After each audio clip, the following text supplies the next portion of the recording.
afternoon. And a right fine afternoon, too, judging from the spirit and appearance reflected so handsomely by the presence of y'all. My name was Beauregard T. Breland many years ago when I was alive.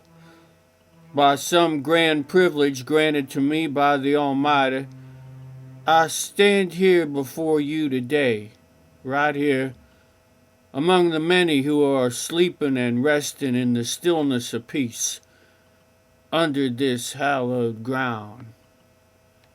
Well now, you gotta be wondering and asking yourself if I'm a reaver or a carpetbagger or just a rebel with an overwhelming predisposition towards spinning yarns, selling snake oil or fabricating whoppers. Well, I can't speak for no divine intervention nor ghosts. It's not my place to say, mind you. I certainly ain't no expert on doodah or supreme tribunals nor nothing of the sort. I'm talking to y'all today because I knew Stephen Foster. He was a friend of mine. I'm possessed to think if he could, Foster might do me the distinct honor of saying I was a friend of his. My kin's from North Florida, so I never knew much about Yankee ways until I ended up on what was called the Bowery. Don't ask me how I got there. During those years, a man could end up almost anywhere and not think too much about it. The Bowery. That's where I met Stephen Collins Foster, born on the 4th of July. Stephen Collins Foster. Back then, I just called him Foster. The Bowery was a little different from where I growed up. I never wore shoes when I was a youngster. What for? Shoes began at 18. Upon a stack of Bibles, Foster and I had no commonalities whatsoever, except perhaps an inclination for liquor and a fondness for running away into a world better than this one. In that way, I guess, we was like each other enough. Foster, he was hell-bent into a doggedly persistent devotion towards making up tunes. As far as I could see, tunes about stuff he knowed not a lick about. I couldn't figure him out by anything I honestly could claim to be reasonable, yet his heart was certainly in them tunes, and folks from gold miners to abolitionists agreed that tune sounded just like Foster knowed what he was talking about when they heard him. Hell, more than that, when he was on. Many times, with these very ears, I seen him when he was on, when his blood was up. When a tune happened that he liked, he walked straighter and acted braver, talked right soft most of the time, but when he was creating good, he noted all right. Everybody else noted too. It was then that his voice got strong, even at the end when he was folding under. Yes, sir, a beautiful dreamer. And the Foster I knowed was brave enough. Back then, mind you, nobody, north or south, had much of a belly for soft soap. Even I heard the courage in his music. I guess most plain folks did. Well, as long as we're speaking plainly, I must confess that I have no educated ears for music. But you don't have to know much to remember words like, "Don't you cry for me," or "Weep no more, my ladies," brave things that stick in the craw. It was them things that reminded me real distinct like that during the big war, I was the fish out of water in New York City, not Foster. Yet on Broadway nobody knowed his face much more than they did mine, Sometimes I felt right sorry for Foster. I growed up with slaves, but Foster wasn't partial to it. He told me he thought ill of families being broken up for the sake of merely picking cotton. He was right indignant about it, it seemed to me. But he had a light touch with words.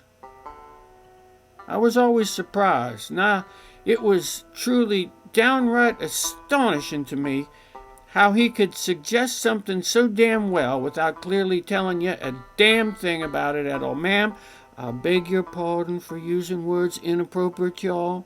Delicate ways. Sincerely, I beg your forgiveness, ma'am.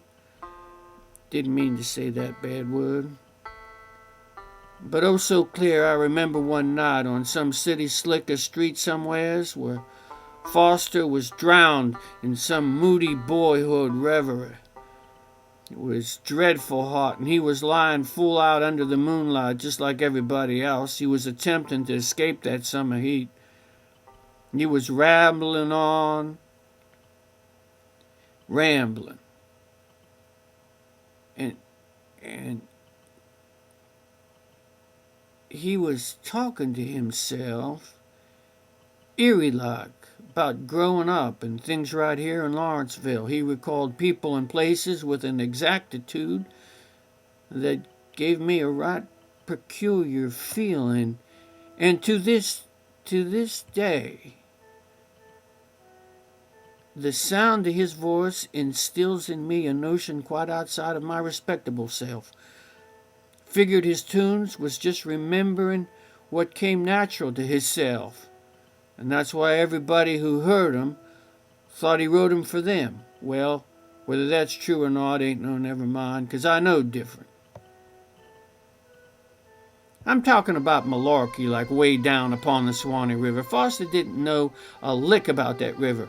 I was born and raised by them cypress trees and the black water they spouted from. Hell, I'd love to see the look on his face if he ever met up with an 8-foot gator cruising through that water. But when he was creating, it didn't seem to make no damn difference to him or to nobody else for that matter. Oh, excuse me again, ma'am. I didn't mean to offend you. I just get snared up like some spider in his own cobwebs. Most truly, ma'am, my regrets for those rude words. But it's just hogwash anyway, ain't it, compared to Foster's melodies that's been wafting through the air here today? I haven't heard 'em for an eternity, and it affects me terrible, deep in my heart. I knowed Foster hears it too. Well, on my best behavior, with my britches pulled up as high as they'll go, maybe Foster did know something of a Swanee River that I never knew. Seems that way more and more. 'Cause when it came to believing, Foster was as steadfast as any tadpole that ever growed legs.